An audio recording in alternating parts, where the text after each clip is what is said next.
Perkenalkan, nama saya Yonata Pambudi, NIM 11122000067. Di sini saya mau membuat video yaitu tugas UAS, pengertian advokasi. Apa itu advokasi? Advokasi adalah suatu proses atau upaya yang dilakukan secara sadar, sistematis, dan terorganisir untuk memengaruhi kebijakan publik, pendapat umum maupun keputusan lembaga atau institusi demi tercapainya perubahan sosial atau keadilan bagi kelompok tertentu. Advokasi biasanya dilakukan oleh individu, organisasi, masyarakat sipil, atau kelompok kepentingan dengan tujuan utama memperjuangkan hak, kepentingan, atau kebutuhan masyarakat, khususnya mereka yang kurang memiliki akses terhadap pengambilan keputusan. Apa itu komunikasi kebijakan? Komunikasi kebijakan adalah proses penyampaian, pertukaran, atau penyebaran informasi tentang kebijakan publik kepada masyarakat luas maupun kepada para pemangku kepentingan. Komunikasi ini mencakup upaya menjelaskan substansi kebijakan, mengajak partisipasi publik, dan membangun dialog antara pembuat kebijakan dengan masyarakat. Komunikasi kebijakan juga memainkan peran penting dalam memastikan bahwa kebijakan yang dirumuskan dapat dipahami, diterima, dan diimplementasikan secara efektif oleh semua pihak yang terlibat. Hubungan antara kedua konteks perubahan kebijakan publik.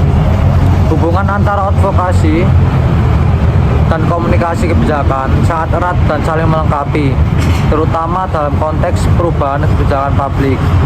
Advokasi membutuhkan komunikasi kebijakan sebagai alat utama untuk menyampaikan pesan, membangun opini publik, serta mempengaruhi pengambilan kebijakan.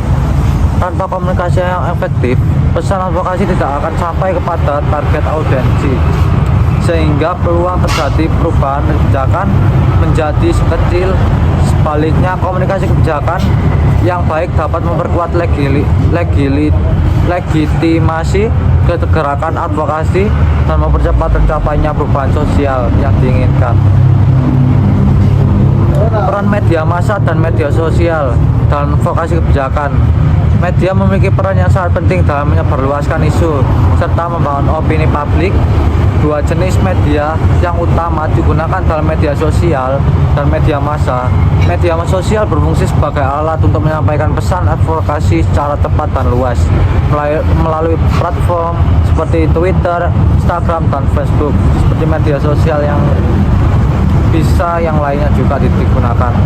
Para advokat dapat membangun komunitas pendukung secara daring, menciptakan solidaritas global, dan menjalin interaksi langsung dengan publik. Kampanye seperti Black Lives Matter dan Climate Strike merupakan contoh nyata bagaimana media sosial menjadi isu advokasi viral dan mendunia.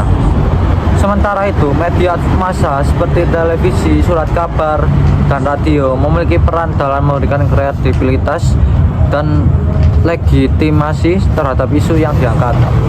Media massa juga menjadi sumber informasi utama bagi masyarakat dan memiliki kekuatan untuk mendorong pembuat kebijakan agar merespon isu yang diliput secara meluas. Contoh liputan investigasi oleh media nasional mengenai korupsi dana bansos mampu mendorong terjadinya reformasi kebijakan yang di tingkat nasional. Kedua jenis media ini saling melengkapi. Media sosial unggul dalam hal mobilisasi cepat dan menciptakan keterlibatan publik. Sementara media massa menawarkan kedalaman informasi dan kepercayaan. Kolaborasi keduanya, misalnya melalui dokumenter televisi yang diperkuat dengan kampanye di media sosial, dapat memaksimalkan jangkauan pesan dan dampak advokasi secara lebih luas dan efektif. Strategi yang digunakan, penggunaan media massa dalam kampanye kebijakan dilakukan dengan menggabungkan kekuatan media sosial dan media massa. Media sosial dimanfaatkan untuk menyebar pesan secara cepat dan interaktif, seperti melalui tagar, video singkat, atau infografis, sehingga mampu menciptakan viralitas dan membangun dukungan publik. Sementara itu, media massa digunakan untuk memberikan kedalaman informasi dan legitimasi isu. Misalnya melalui berita, artikel opini, atau liputan investigasi. Kunci strategi ini adalah yaitu menyampaikan pesan yang konsisten berbagai platform agar menjangkau audiens yang lebih luas dan mempengaruhi pembuat kebijakan secara efektif. Etika komunikasi advokasi. Etika dalam komunikasi dan advokasi sangat penting untuk menjaga integritas dan kepercayaan publik.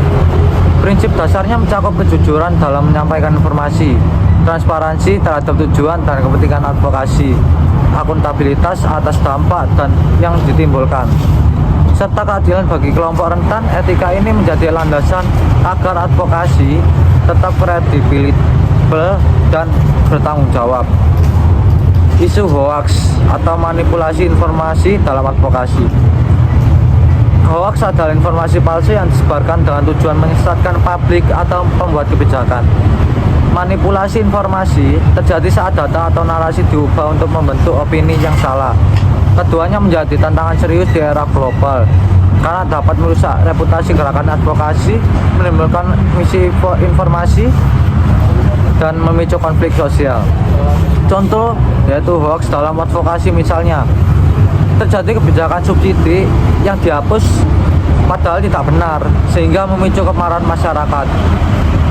Contoh yang kedua, manipulasi informasi adalah mengedit gambar atau video aksi demo agar terlihat anarkis padahal sebenarnya damai untuk melemahkan dukungan publik. Untuk mencegah advokat perlu memverifikasi informasi menggunakan data kredibel dan mengedepankan etika informasi atau komunikasi yang bertanggung jawab.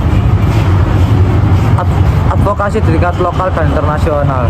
Perbedaan aktor dan strategi advokasi di tingkat lokal biasanya dilakukan oleh komunitas atau organisasi masyarakat sipil untuk menyuarakan kepentingan warga terhadap isu-isu seperti pendidikan, kesehatan, lingkungan, dan pelayanan publik. Strategi yang dilakukan bisa berupa audiensi ke pemerintah daerah, kampanye, media sosial lokal, atau saksi protes damai. Contohnya advokasi warga terhadap pencemaran sungai di suatu desa yang mendorong pemerintah daerah menindak pabrik yang mencemari lingkungan. Sementara advokasi di tingkat internasional dilakukan oleh organisasi non-pemerintah global seperti Amnesty International atau Greenpeace untuk menangani isu-isu lintas negara seperti pelanggaran HAM atau perubahan iklim. Contohnya yaitu kampanye Greenpeace yang menekankan negara-negara besar untuk menghentikan deforestasi di Amazon melalui media internasional dan forum-forum global. Meskipun skalanya berbeda, baik advokasi lokal maupun internasional sama-sama bertujuan menciptakan perubahan kebijakan yang berpihak pada kepentingan publik. Contoh simulasi kampanye advokasi.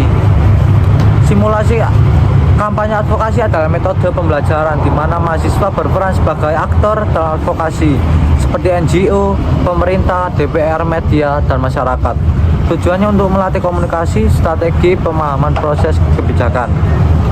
Contoh yang digunakan yaitu simulasi tentang kebijakan subsidi pendidikan, di mana mahasiswa berperan sebagai NGO yang melakukan kampanye melalui media sosial, pemerintah yang mengadakan rapat kebijakan, DPR yang menggelar rapat dengar pendapat, media yang mengadakan konferensi pers, serta masyarakat yang menyuarakan testimoninya.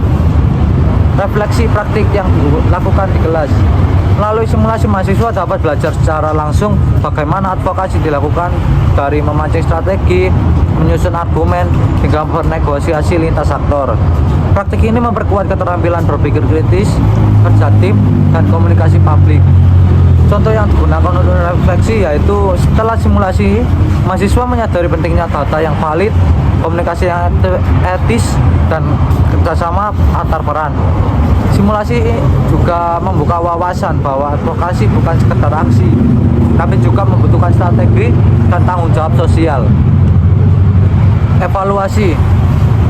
Indikator keberhasilan advokasi dapat diukur melalui 3 indikator yaitu output, outcome, dan impact. Outcome, hasil langsung, jumlah audiens dengan pembuat kebijakan liputan media, jumlah tanda tangan petisi, atau policy brief yang disampaikan. Contoh terkumpulnya 10.000 tanda tangan dukungan untuk revisi UU Perlindungan Konsumen.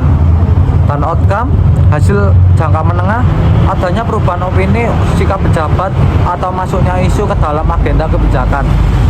Isu kekerasan terhadap perempuan masuk dalam rencana kerja DPR setelah kampanye nasional.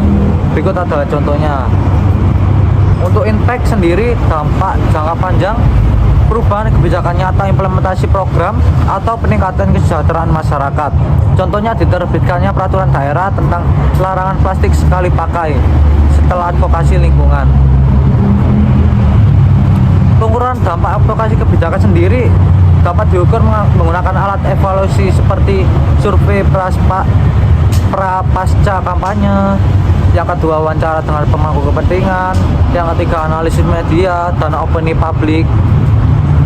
Pemantasan berbasis logam frame atau teori perubahan.